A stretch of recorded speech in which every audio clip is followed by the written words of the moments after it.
What's up guys, welcome back to the channel. If you want to know who is accessing your Facebook account or which devices are logged in, then you're in the right place. In this video, I'll show you how to check Facebook login devices. So open the Facebook app and you are using the latest updated version of the app because older versions may not show all security options properly.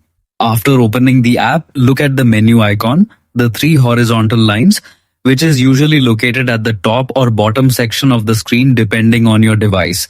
Tap on it to open the main menu. Now scroll down slowly and find the Settings and Privacy option.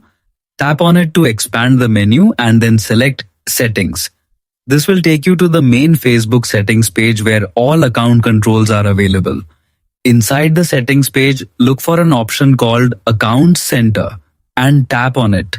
This section is where Facebook manages all connected accounts, security settings, and login information in one place. Next, go to the Password and Security menu. This is the most important section for account safety. Here you will find several security-related options such as login alerts, password changes, and active sessions. Now locate the option called Where you're logged in and tap on it.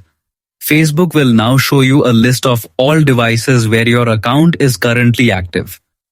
This includes mobile phones, tablets, and sometimes even browsers or unknown locations. You can check each device carefully and see details like device name, location, and last active time.